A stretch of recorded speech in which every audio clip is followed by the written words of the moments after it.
Good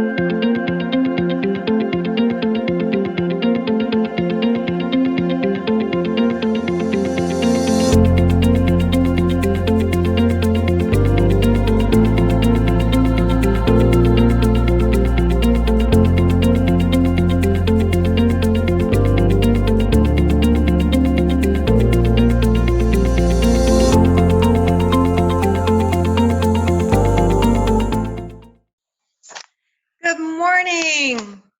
Oh my goodness, it is such a pleasure to be able to be in front of all of our wonderful statewide customers. But what we found out in the last month are customers from all over the world. During this sheltering at home period, we were able to find through our wonderful technology people that office out of Austin online that we have had customers from everywhere in the U.S. and definitely the world. Well, I am Rita Santamaria. I am the owner, founder of Champion School of Real Estate, and it is always my pleasure every month to bring forward to you and spotlight superstars, amazing people from around our communities around Texas, if not the U.S., but mainly Texas, with our superstars in real estate, loan, appraisal, inspection, and leaders just in our industry that help us with everything we need to know in order to do a better job in our business. Well, through the pandemic, I've not been able to have my wonderful monthly interviews until this month, and we most definitely wanted to kick off our monthly interviews again with the incredible guest that I have today, Mr. Hank Moore. The really cool thing about taking your classes live, and I'm seeing all of you today on live broadcast sitting at home, your home offices, is we don't have to have these on. And I know you have so much appreciated what Champion School of Real Estate has done since March the 14th to allow you to do all of your classes online or live streaming. A little shout out to all of our teachers. I miss you all so much. I do get to see you when I pop into your classes on Zoom and say hello. All of our staff, hello. It's so great to see you. I am so excited today to literally bring a hero into our conversation for 50 minutes. I had the pleasure of meeting you, Hank Moore, in 2012 when I was on the cover of the Small Business Magazine, and you came to that launch party and had a mutual friend that introduced us. And from that time forward, I have followed Hank Moore and what he does, because you are truly a business giant, a business guru. And I just want to give my wonderful customers that are watching just a little recap of this gentleman that you see on your screen, of the amazing things that he's done and he is doing right now. I'm going to start with the most current, because what you have in front of you is a gentleman who, his latest book series, The Big Picture of Business, has been nominated for a Pulitzer-Prize. And there it is, The Big Picture of Business. So welcome, Hank Moore. How are you?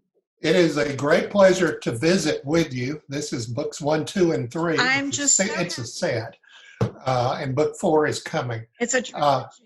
It's a joy to visit with you and to visit with people around the state and around the country.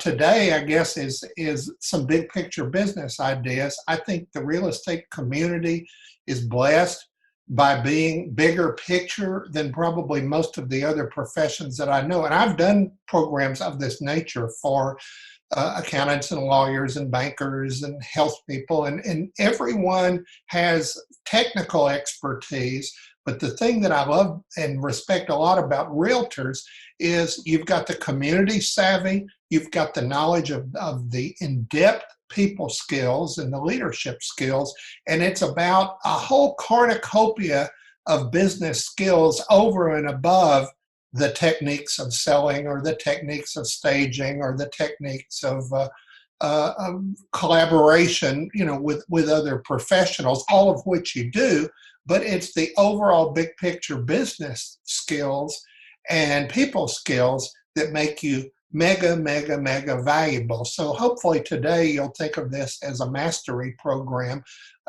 Bill Gates and others call it a think tank, but it's giving you perspectives that you might not get otherwise. I know you've been involved on 5 think tanks with 5 U.S. presidents. Now, I know you've been involved with over 5,000 companies. Right. 100 out of the Fortune 500 companies to give them information.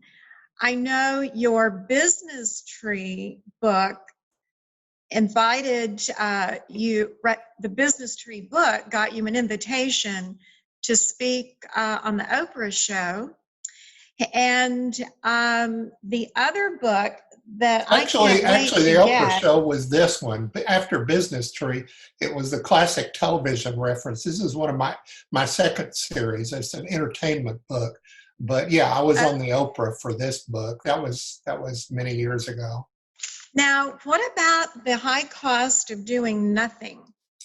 Well, that was actually my first bestseller. That was a long time ago.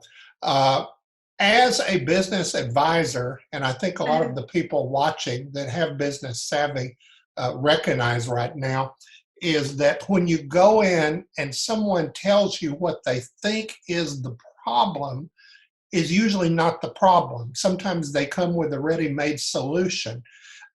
What you need to do is think about what the customer needs, what the organization that you're working with needs, rather than what you're trying to peddle going in. And that's the difference between a big picture strategist and someone who's just a vendor peddling something in. I mean, it's just. And there is a big difference. People make mistakes by going after the wrong goals. That's the high cost of doing nothing.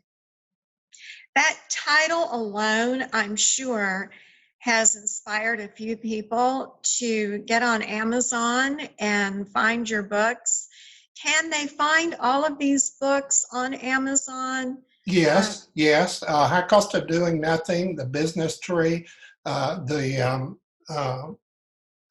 classic television reference, which was my Hollywood book. There's a leadership one called Power Stars to Write the Flame.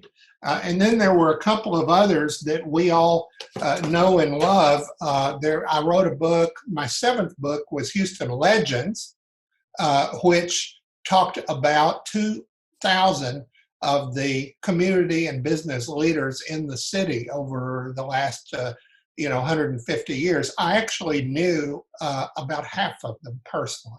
Wow. And then after that, my next book was the national version of that, which is Pop Icons and Business Legends.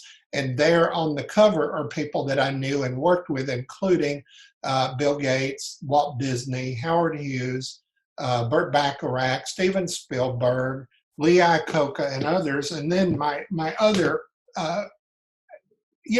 like a parent, we love all of our children equally, but as an author of 14 books, one stands out for a particular reason, and that would be this one, which was my 9th book, which is Nonprofit Legends. It was the first encyclopedia of all things nonprofit, which big picture of business is to business. And we'll talk about that a little bit later, about the community backbone of everything in business and how you merge the two. None of us are in business to give all of our time away to charity and all of our money, but when we do, we want to make it count.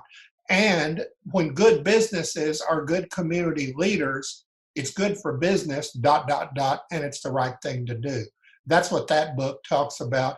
And I think, again, going back to my shout out to the real estate community, the real estate community has been wonderful at cause-related marketing activities and community stewardship, and all of that is very good for business, and it's the right thing to do. And a lot of people respect you for it.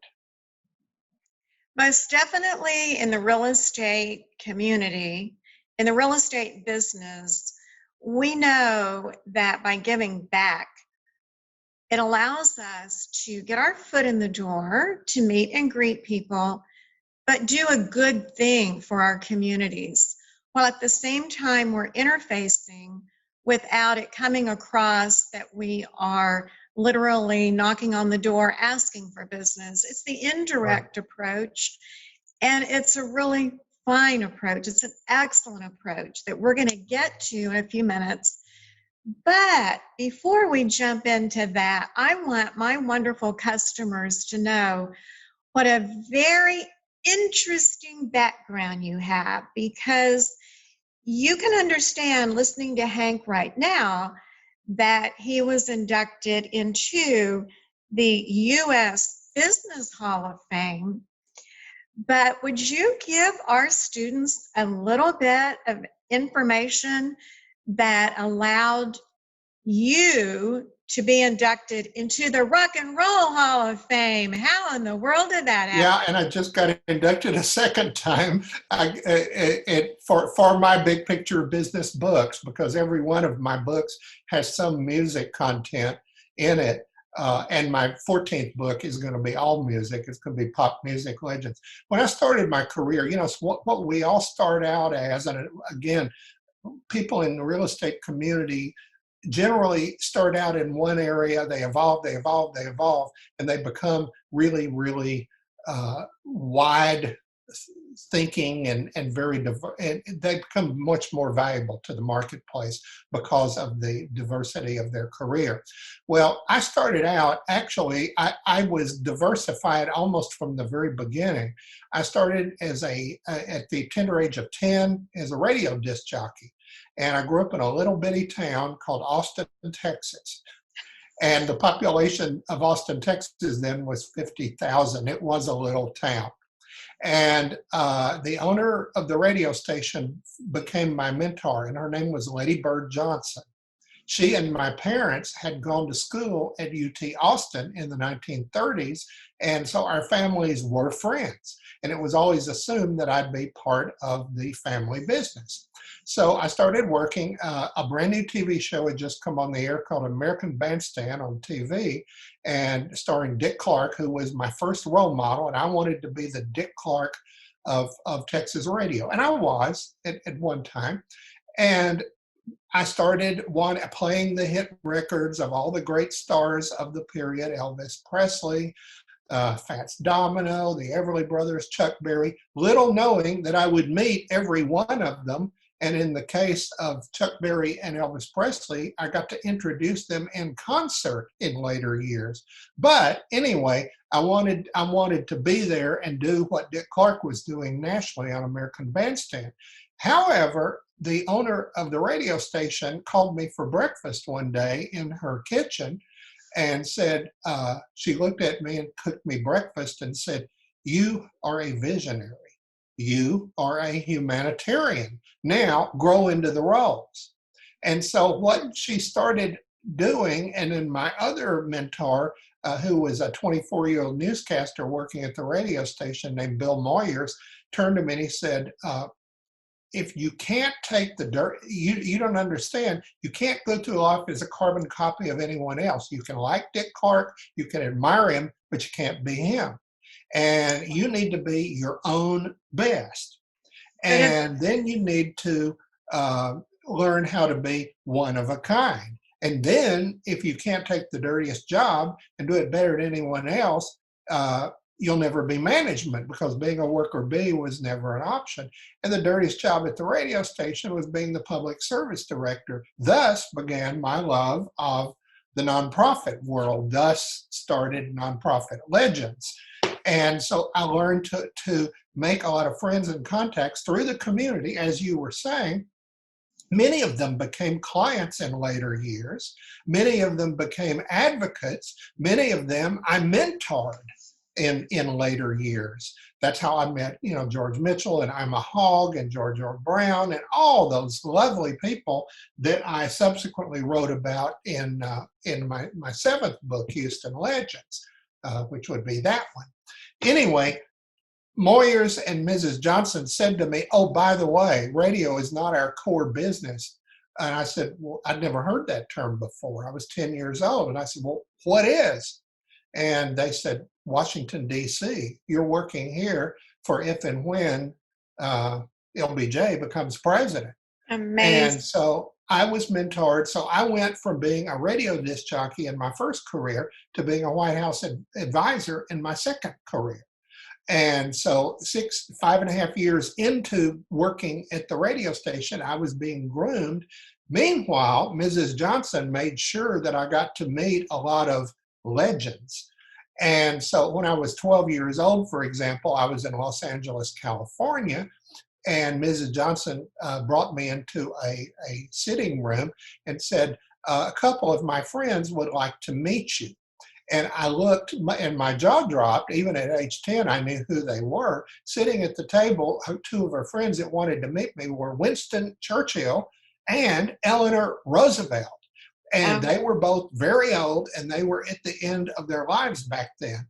One of the things that they taught me that day was that young people rule. Young people can mentor older people. And I very quickly learned as I started being around other well-known celebrities and well-known community leaders and business leaders is that the synergy of we teach each other, we learn each other. Thus, I keep using the term mastery program to what we're doing today. And you do it, through the courses, but we do it in every aspect of business. Most people in business only hear the technical stuff from people who currently work or used to work in their industry, and they don't hear the big stuff. And so I'm just a skilled generalist. That's all I was ever trained to do. And then along the way, I started meeting more and more and more of those people.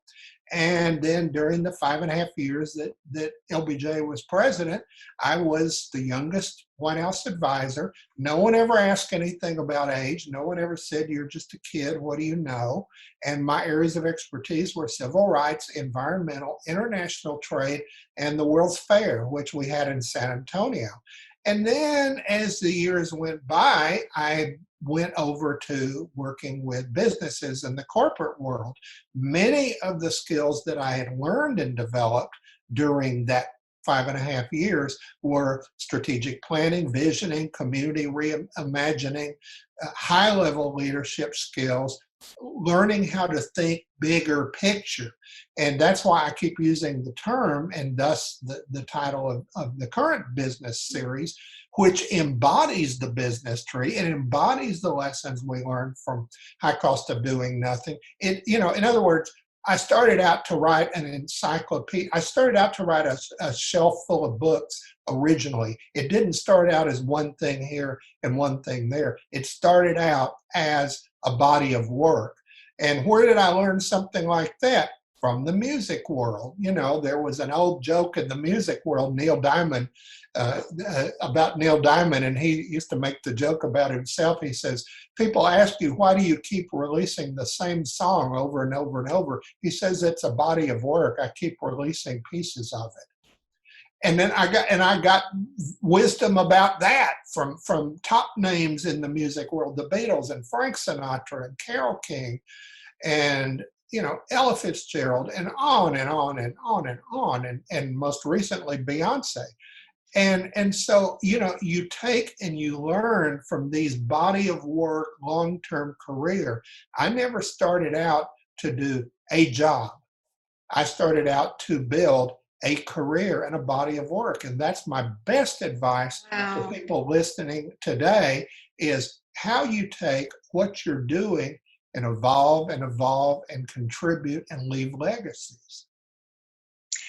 That everything that you've mentioned, I hope our students have been taking notes on, because just in how you evolve, You have given us wonderful little nuggets of information that most definitely help us be better, and new people in their career realizing they always tend to compare themselves to the superstar that they've seen the picture, they've heard about in their neighborhood. And when you said create your own future, Right. create your own success, and you can do that. And yet learn from the past and build on it and learn from those around you. Our students are learning from their instructors that are very experienced. That's wonderful, but learn from everybody that you're around. And the thing about history, the reason I drop in the old stories, is it to say that the good old days were the best days? No, there's wonderful days now. There's wonderful days yet ahead. Our best is yet to come ahead. And so one of them that she just said, Freddie Fender's daughter. Yeah, his name was Baltimore Huerta, and his name was changed to Freddie Fender to make it sound more like, you know, Elvis Presley or Conway Twitty when he came along in the music world. But people in the music world have to evolve. One of the reasons, when you talk about history, when I started writing these fun, entertaining books, it was because, believe it or not, people used to criticize me. When I speak at conferences, I'm usually the opening keynote of the National Association of whatever. And I'll talk about the challenges and the trends and what we should have learned. And there were many years I used to talk about Enron and the lessons we should have learned from all that. And people used to say, why don't you start adding in some of the fun stuff and integrate the good old day stuff as in such a way to remind people that you learn from the past without living in the past. And that's why I wrote this book, which was really a compilation of newspaper columns that I had written before. And in fact, after my people were out of power in Washington, you know, when you're out of power, you're out of power, and you move on to the next phase of your career. So the next 2 years, I was working on my MBA at UT Austin, and my job was being a Hollywood columnist for a chain of newspapers. And I used to go out to Hollywood and interview stars. I interviewed all the big names in the entertainment world at that time, and that was when I discovered first met an unknown 22-year-old director named Steven Spielberg. He was directing an episode of Marcus Welby, MD, that was in his TV period, which he fondly recalls that first 5 years of his career when he was a TV director. Anyway, what you learn from the past, you can reapply. And sometimes, trust me, the past keeps it keeps coming back. There was a song on that subject in the 1960s by Sonny and Cher called "The Beat Goes On." I got to meet Sonny and Cher in 1967 when that song was current, and Sonny talked about how history repeats itself, and if we listen and we read the signs, we can readapt it as the futures of tomorrow. I call that I have 20 trademark concepts of business. Business Tree is only one of them. And I have one called Yesterdayism. And it's how you take the great ideas whose times had not yet come in the past, you give them new coats of paint and make them the great visionary and reimagining things of the future. When I was 17, I was in Washington, and I was sitting in a room, and you said, what was a 17-year-old high school senior doing in Washington, D.C.? I was there for President Johnson's inauguration. And when you're there at a high-profile event like that, you get to meet a whole lot of famous people. So I'm sitting in this room getting ready to go into a lunch meeting. I'm sitting there on a couch, and sitting to the left of me was Walt Disney. That's the first time I ever met Walt Disney. And he was a chain smoker. The public didn't know that at the time. People smoked cigarettes back then. And he was sitting there, and he waved his cigarette at me, and he said, "Kid, don't forget this." And I said, "Yes, sir, Mr. Disney. What do I not forget?" And he said, "There are 6 ways to creatively regenerate a good idea. And if it doesn't have that many arms and legs to it, it's not a good idea." And sitting to the right of me at the other end of the couch was Howard Hughes, who is Okay. one of the Houston legends that I wrote about in that book. And then he was on the cover of my Pop Icons and Business Legends book later, along with Walt Disney, because I'd sat on the couch originally between the two of them. And so Howard Hughes turned to me and he said, "Kid, I have some advice for you." And I said, "Yes, sir, Mr. Hughes." He said, "Keep a pocket full of note cards and write this stuff down. You're going to come out of this one day with a book series." That's the first time someone had ever said that. So that, how crazy Howard Hughes, that's right before he went to Las Vegas and got, off the charts crazy. And he said to me that, and I started thinking, and then Disney turned to me and said, "Well, you're a bright kid." He said, "Long time after I'm gone, you'll be advising my company." Well, 33 years later, it happened. And I was in the position of being the only person in the room with the management team other than his nephew Roy Disney, who even had met the man. So I just kind of casually said, "I think you people need to Walt would do this, Walt would do that." And they said, "We're afraid we don't measure up." I said, "Walt thought that there were new creative ways of you to regenerate him. And by the way, people, his 100th anniversary of his birth is coming up. Why are you people not marketing this?" And they said, "Oh, we didn't know." That's the thing about it. And I've learned that answers to life and in business, and I sit at very high level, and I mean, a lot of times people go, "Do you come in," and I did it with you once, "do you come in on a one-time basis and brainstorm with creative ideas that we might not have thought of?" And of course, that's where the ideas come from, and once we brainstorm those ideas, we leave the room, they're your ideas. And people that are vendors that are peddling off the shelf services don't think that way, but high level advisors do. So, and that's how, the Walt Disney 100th anniversary came about. It was just, you're doing things. Amazing. One more last story about the old days, and then we move on. When I was 11 years old, back when I was, I guess I was been a disc jockey for about a year at that point. Radio stations used to do what we called live remotes, where you get on the radio on a Saturday afternoon and you call in the radio station. "Well, we're down at the so-and-so place and we're giving away prizes. Come on out and see," and you name the sponsor's name, right? And the very first live radio remote I ever did was from a hamburger restaurant in Austin called 2J's Hamburgers. And they had dedicated one counter at the end of the row to a brand new franchise no one ever heard of called Kentucky Fried Chicken. And I'm standing there at age 11 interviewing Colonel Sanders, who had come to town to open his 4th franchise ever. And it was at 2J Hamburgers in Austin. And I started asking him, how did you evolve? How did you become what you became? And how did you grow into the role of being a colonel? I used Lady Bird's term, grow into the role. And I started getting, what I learned when I met those people was not to talk about the obvious. I would talk about what brought you to where you are now, like you're doing here with me. What is evolving you, and how do you want to share it with other people? And he was the first person to say, "Oh, you're a smart kid. Someday you're going to be advising my company after I'm gone." 20 years later, it happened.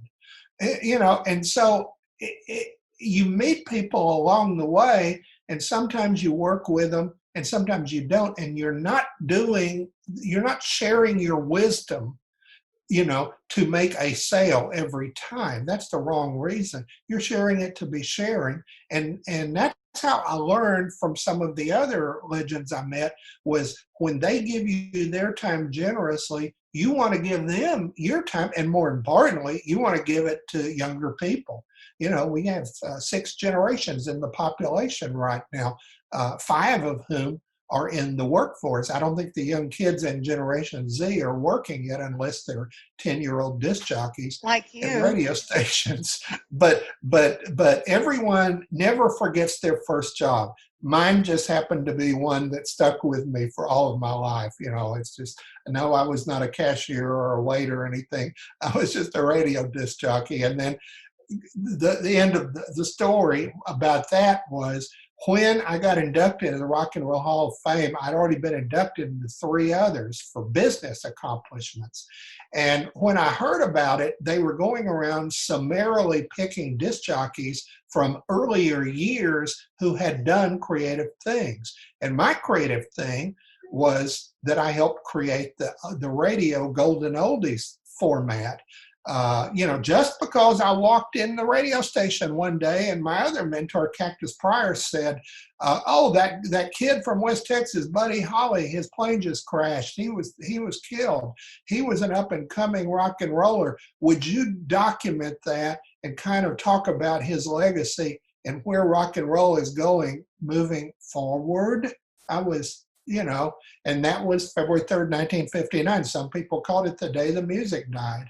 And right after that, a couple of weeks later, I was talking to Colonel Sanders at a hamburger stand. So, life takes you in very unusual, but you read those signs, you build on the body of knowledge, you steal some of the best ideas from others, but what you learn is the best ideas are your own. Research tells us that of the top 10 things that you learn and reapply in your life, 2 of the 10 you learn from role models and mentors. The next 2 you learn from teachers and coaches. But what you learn, and then the next 2 you learn is what not to do from other people who messed up. The other remaining ones are things that you're self-taught. You see, you interact, you learn, you grow, and you become self-taught in a great way. And that's one of the things that current technology with Zoom is getting people to do, is reflect, to hear from other people they might not have otherwise heard from. Hank, would you repeat those again? 2 out of the top 10 things that you ever learn, you learn from top role models, and I learned things like that, like you can't go through life as a carbon copy of anyone else. You have to be your own best. Eleanor Roosevelt taught me, you teach people sometimes what you've most recently learned. And she said, it's not when you learn, it's that you learn. And Winston Churchill said to me, you're an intellectual, just don't act like it. Those kinds of things. Then you get the things that you learn from classes, from lifelong learning. One of the benefits of Champion School of Business, you don't just get the education once and for all. Same thing as in the public school. Same thing as at college. Sadly, 36% of all the high school graduates never read another book. That's getting into literacy research. And 17% of all college graduates never read another book. The secret is lifelong learning. Then you get to learning and watching what didn't work. Learning, and I had a bunch of case studies in High Cost of Doing Nothing, and I have them in Big Picture Business. By the way, Big Picture Business has the best of material from High Cost of Doing Nothing and the Business Tree, because both of them are out of print now. But everything is updated, everything has case studies, and everything has newer chapters. And then you get into your own self-teaching, which is 4 of the top 10 things. There are things you've learned, you've surmised, you've grown to appreciate. So there's all those levels, categories of learning, and they're all rolled into one. And then you multiply that by the thousands of things we see and hear and pick up in our lives, and that's the breakdown of them. Wonderful. And I know that our social media person jotted those down. She just sent me a chat note and said she would be listing those for our students to see. And of course, they can see again this entire interview on YouTube by tomorrow. When you and I talked in December, we talked about the marriage of business and charity. We all see regularly on Facebook, leave a legacy, leave a legacy. It's almost a trite phrase. I mentioned to you the other day. Can you explain in your words, because you've lived it, you do it, you are our Texas icon, and we so appreciate you. Would you describe in your experience what you see as far as leaving a legacy, how to do it where it's worthwhile of our time? Mhm. And then again, I'm going to be on the other side of that saying, and how can leaving a legacy interplay with our business? So, how do you feel about that term, leave a legacy, and what does it Oh, mean I to love it. I love it. There are other terms I don't care for too much. In you? fact, I've got a chapter in one of the books about the trite terms that people use totally out of context. I think that's in Big Picture Book 4. You understand, I got 33 chapters in 14 books, and there's a chapter on everything we're talking about. There is a mentorship chapter that talks about how you work with the mentees have as much of an important role than mentors and how you get all that. But one of the things about leaving a legacy is write it down very much. Some people use the term visioning board. You need to have a vision for yourself as a human being and for your career. A lot of people would be surprised to know that only 2% of the businesses in the world have a plan of action of where they're going. Therefore, 98% do not. Is it any reason that they go off kilter? And what a lot of those businesses that claim they have a plan, oh, yeah, we have a plan, that's a rationalization. It's excuses that they make. Oh, we're going to do that. We're going to do such and such. And they throw a bunch of marketing slogans at you. Marketing slogans and financial projections, that's all back of the book stuff in a plan anyway. So what you need to do is write a visioning statement for yourself. What you are, what distinguishes you from the rest of the pack, what you're going to be. I was lucky enough to do that earlier in my career rather than later. And I had some help from people. They kept saying, give up this music, it's a kid's business. And I kept kind of continued doing that to defy them kind of on the side, thus meeting Elvis and the Beatles and all of that in later years. And Sonny and Cher, well, I met Sonny and Cher in 1967. I emceed their movie premiere at the Paramount Theater in Austin, Texas. And I've got a picture of me with them that's appeared on Facebook and everywhere. And it's been in 3 of my books. Anyway, 25 years later, who was officiating the Rock and Roll Hall of Fame induction? None other than Sonny and Cher. So the beat really does go on. But back to your question about visioning, where you want to go and where you want to be. Some people have different shades of career in real estate. Not everyone is good at selling on the street. Some people are better at managing. Same thing could be said for accountants. Not every accountant needs to work for an accounting firm. Many of them work in companies. Many of the lawyers are chief legal counsels, and they work for different organizations. There is forensic accounting. There's every nuance of every nuance. So what you do is you think generally what your legacy is going to be. You ascertain your skills, your strengths, and your weaknesses. I have a concept, one of my 20 concepts that's in Big Picture Business 3. It's the opening chapter of what somebody said. Why don't you summarize all of your concepts and put them all together in one chapter? That's chapter 1 in book 3. But the concept is called 3 rights offset a wrong. Rather than knock yourself all the time for the wrong things you're doing, and a lot of companies and a lot of individuals do that, thus they hold themselves back. Think of the things that you may have failed at and the resources you didn't have to succeed at the time, and then build those resources for later. And when we write strategic plans, I've coached probably 500 companies into writing strategic plans. That's companies at all sizes. That includes big companies like Texaco, AT&T, Disney, Marriott, Hewlett Packard, United Way of America, on, and small businesses. Companies need to not fall in the trap of being part of the 98% that never has a plan, never knows where they're going. So then you think about what your legacy is, then you think of your tactics of how you're going to get there. In a strategic plan, we call that a mission statement and a visioning statement and core values assessment. But you mainly have to think about the tactics. How are you going to do it? How are you going to get there? How are you going to grow? How are you going to measure? How are you going to avoid some of the same mistakes that your competitors did? That's your legacy. In the business world, we call that your vision. The current term that a lot of people are using when communities are rethinking where they're going is reimagining.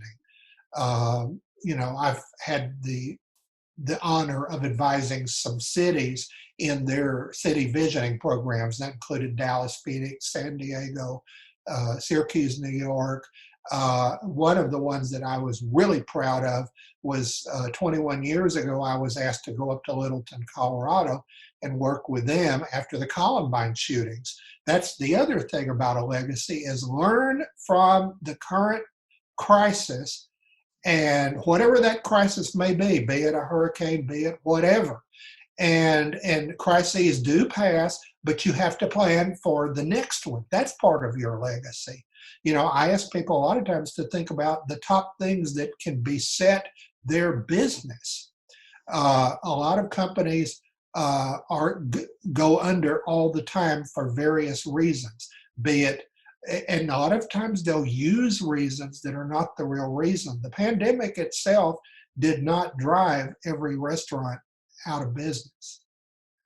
Research tells us that the failure rate of restaurants is 90% all the time.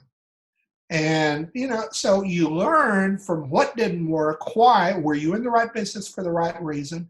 A lot of businesses are expand too fast. You have to learn when's enough. And that's one of the things when I do roll-ups and with companies, is determining when is enough.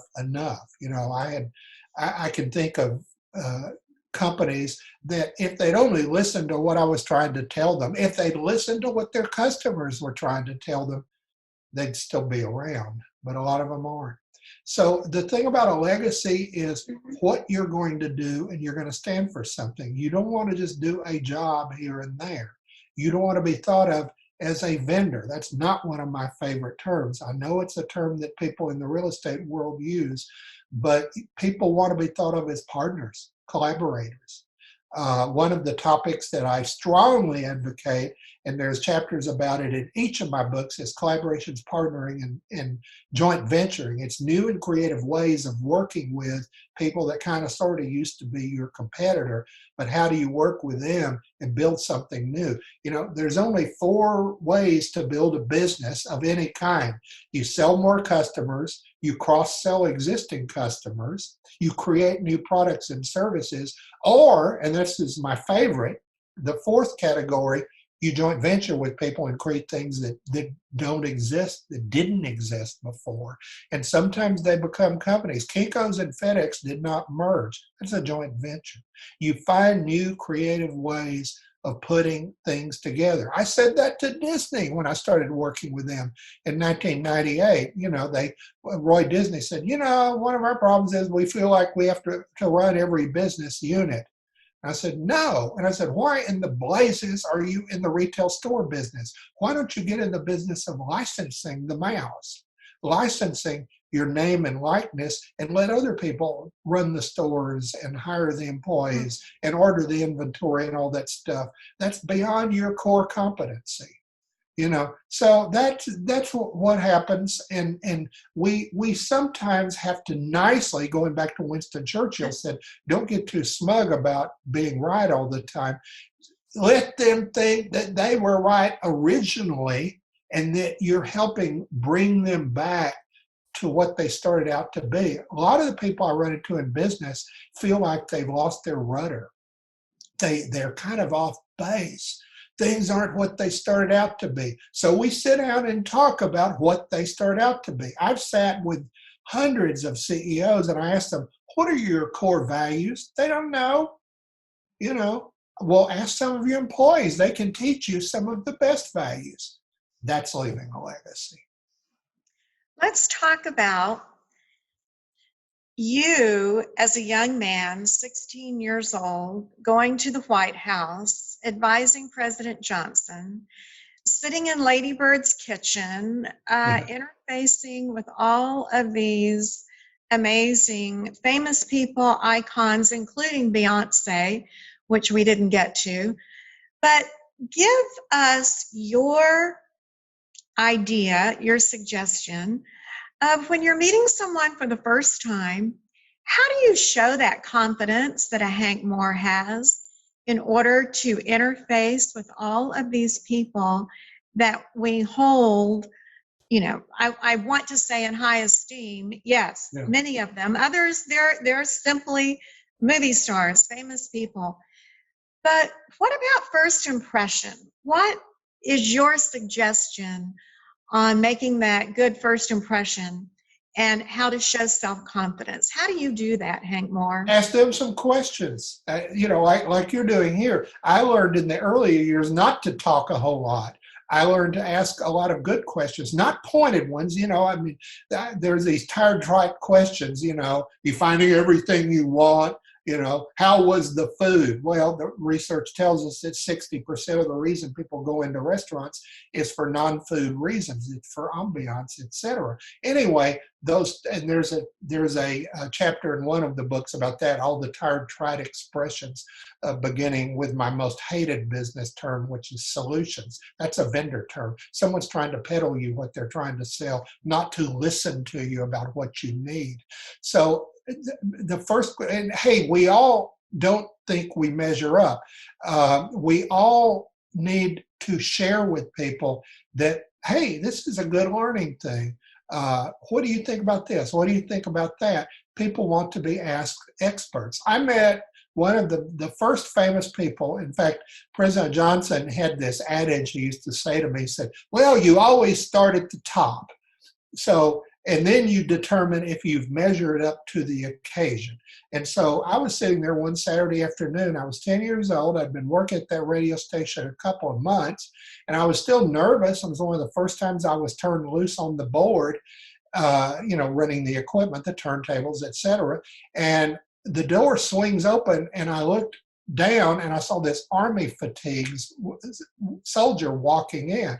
He said, hi, I just thought I'd stop in and do an interview. I thought, what is an army soldier doing here? And he sat down, and I looked at his badge, and it said Private Elvis Presley. Oh, was I nervous? Yes, but a 10-year-old child doesn't know to show nervousness. So I just said, and first question I said was, what are they feeding you in the Army? And that's where one of the first times that the burnt bacon quote came out. And he said, I said, well, what about this young people's farm? You know, after you get through in the Army, you're going to go back to music, and it's kids' music. And he looked at me, and Elvis was not known for being the smartest person in the world. But he looked at me very earnestly, said, they won't always be kids. That's profound. So you try to ask people some words of wisdom. Some of the questions, such as, of all the great things that you were taught in your life, what did you learn the best? And one of the questions, having been well-versed in music, I always ask all of these CEOs when they stumble about giving you their core values, I go, what are a couple of the top songs that you liked and meant the most to you growing up?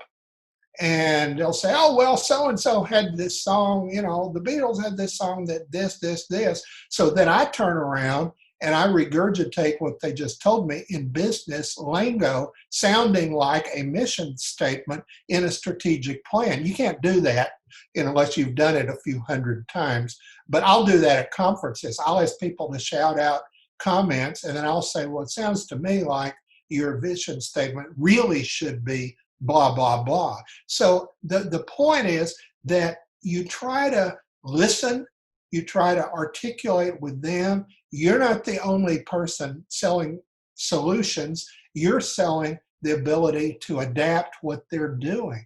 And the marketplace screams out to people with cues that don't always get listened to. Fortunately, the real estate world is really, really good about picking up cues and listening. So those are skills that need to be nurtured even further.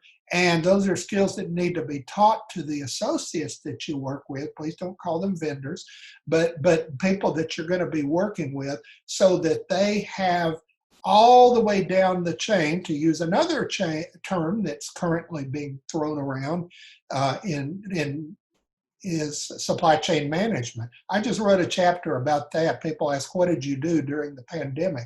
I wrote about 8 book chapters for the next couple of books, kind of keep production going. And I wrote one on supply chain management when I was horrified to learn that there was not really a book on that subject out. So everyone uses that term, and you hear it on the news and you hear it discussed all the time. People go, what in the heck is supply chain management? And so that's how I started writing the stuff I started writing. People were asking, well, tell me something about this total quality management. What does that mean? Talk to me about diversity in the corporate world. Talk about cause-related marketing.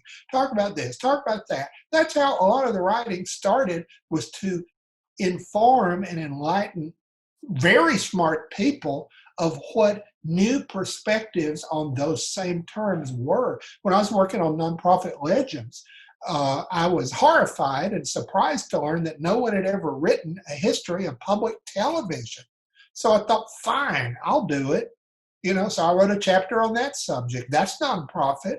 And that's a good way of learning case studies about building community support and fundraising and programming and all the stuff that nonprofits do. And you can't ask for better opportunity than when no one else has talked about a subject enough to where other people understand it. That's building the legacy. You brought to mind 2 questions. One being, we all, during this pandemic, are wondering, what about the future? What have we learned during the pandemic? How do you suggest, or how do you think our business world will progress after the pandemic? And what are your ideas on not just surviving, but thriving during? Well, exactly. Research tells us, I quote a lot of research because I believe in it, obviously, and a lot of it's Harvard Business School research. That change, this is all about change. This is not about the nature of the current crisis. There will always be a crisis. And it's not to demean any one crisis, but after the hurricanes and since the pandemic, we have seen people come out and show their goodness. Would that would be shown in the business world? I would first ask people in business to write down some of their thoughts about community give back, put it on your website. Every real estate professional should have a community corner on their website, and talking about how we learn and share and grow from each other. I said the same things after the hurricane. I've said the same things after other crises. Can we say Enron? So what we've learned, and hopefully, is how to never think quite the old way again. Research tells us that change, in other words, embrace change management. I got topics in all of my books on those subjects. Change is 90% positive. So why do people fight the thing that is in their biggest interest, change? I don't know. A lot of it is because of fear. We're all afraid of something, but you turn it into your friend. Research also tells us that the average person in the average organization and the average social situation, environment, if you want to call it that, for current terms, is 71% per year. So the secret is, the way in, do you want to benefit from the possibilities of change, or do you want to keep falling behind and behind and behind? A lot of retail stores are closing up shop because they grew too much. A lot of airlines were in trouble before COVID-19. They were in trouble before September 11, 2001. A lot of companies sometimes last, I dare say 25% in my professional opinion, 25% of the restaurants, for example, that are going under for reasons other than COVID. So the secret is, where are you going? How are you going to get there? Think about it. I would ask each person listening today to write down, this becomes, by the way, this is called pre-work for your next mission statement. This is pre-work for your strategic plan. If you get anything out of what I'm saying today, sit down and write a plan for your organization for the next year. Have one plank in that plan be how you're going to change the old ways of business, how you're going to try to move forward if you're granted the goodness by the marketplace to stay in business, how you're going to start teaming with other people longer. I also recommend having a crisis management and preparedness section. There will be other crises that are going to come along.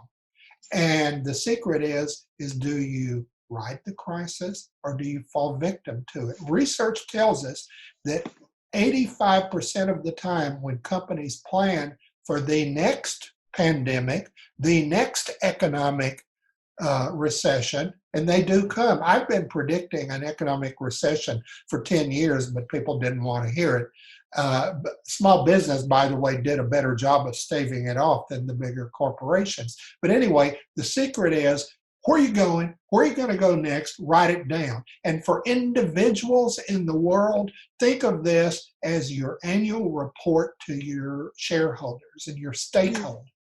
Stakeholders are different from shareholders. Stakeholders, there's anybody in your world that can help you, hurt you, influence you. There are people out there that, and that's the other term. Think of stakeholders, people you'd like to meet after the crisis passes. It's not just about networking, it's about nurturing relationships. And that's one of the things I learned from some of those old legends is if people like you and respect you mainly, and they know that you respect them and what they stand for, then they're going to want to come do business with you. Those are amazing, amazing words of wisdom. I have been sort of looking down on occasion because we've had some really fine questions from our chatters. So in about 2 minutes, if you can just give me quick answers to some of these wonderful questions from our chatters. One is, if they could only afford to purchase one book, in your opinion, of your books, which one would it be? Big Picture of Business, book one. Okay. Because it has everything that we learned from every major crisis of the last 100 years. Big Picture of Business, book 4, will have a COVID chapter, which I'm working on. Awesome. And then another fine question was, in your amazing background with all the people that you have met, Hank, who left the biggest impression with their charisma? And then another student asked one that impressed you the most on the humanitarian side. So, and why, if we have time in like a minute? Charisma, who had the most charisma? Charisma was Lee Iacocca. I met him. A lot of people remember that when he took over Chrysler, he was forced out of Ford. He's in my Pop Icons and Business Legends book. Mm-hmm. And I later became his advisor. And my suggestion was to him, this was in the day before cell phones, if you want to nurture your charisma and get more productivity out of your employees, in other words, he wanted to be what Henry Ford II was not. I said, do what Howard Hughes told me to do. Keep a pocket full of note cards. Write down the wisdom from other people. Do your research on your employees. Go down on the floor and read those note cards out loud. My recommendation today is record that stuff in your cell phone. And the more you show that you're interested in employees, kids' Little League performance or whatever, and you thank them for their kids' scholarship, that's going to increase their productivity. Research tells us that employees of companies, if they only know that somebody cares about who they are and what they're doing, then their loyalty and their productivity to the company is going to be multiplied up to 3 times. Wow.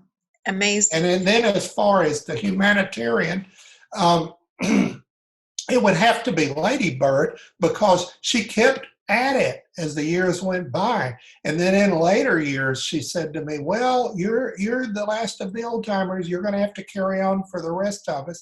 It was always about that there would be a continuum. So the lesson I got out of that was, and that was when she also asked me to fulfill her unexpired term on the board of directors of a bank. And what I learned was, we give our best to people, we abstract knowledge from them, and then we pass it on. The best advice is what's passed on.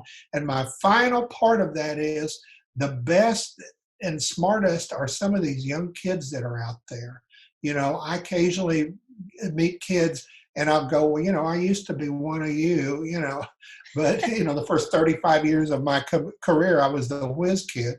And then I learned the kind of wisdom that people were trying to teach me when I was the whiz kid. You can't write history and articulate from history when you're really, really young.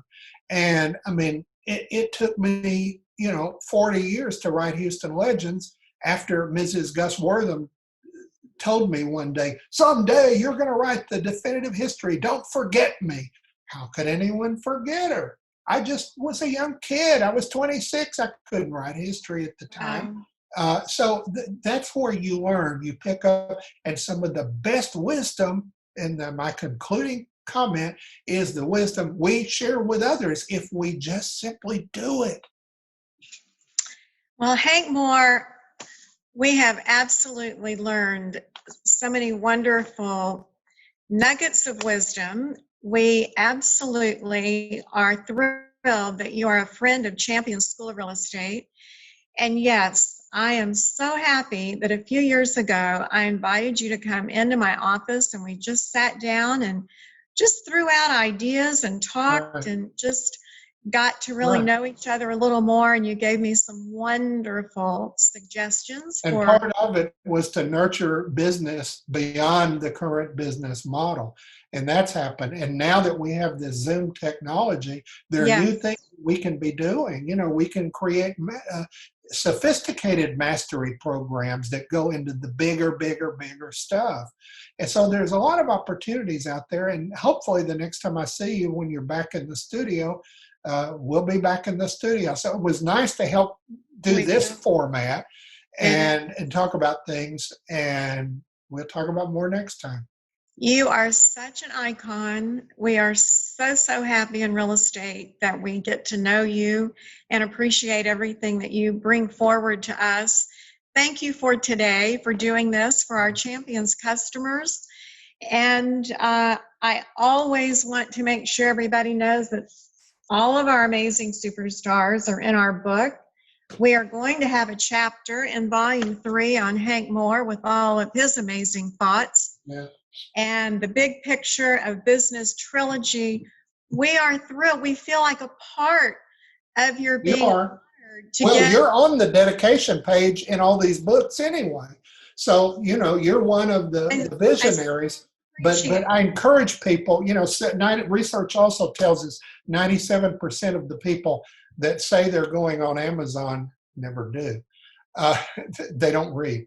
But go on Amazon, look at those books, start with Big Picture Book 1, then it'll get you into books 2 and 3. And that's where a lot of the real cutting edge type chapters, there's a chapter in book 3 on the history of the automobile and its impact on business and society. No one had ever written a book about that subject. Amazing. So they do keep coming. I've got some in the next book on supply chain management and what we learned from COVID, and I'm using the term COVID as a series of acronyms for proactive business terms, and there'll be probably a dozen of those. I've got 3 chapters on business in the internet age and how to build new creative mousetraps, and that's to come. And then after that, I do pop music. I finished Pop Music Legends, which I've been working on for 50 years. And it will feature endorsements from Beyonce, Elvis Presley, Dick Clark, so on and so You're forth. But that's down the road. You're such a visionary, and I love it.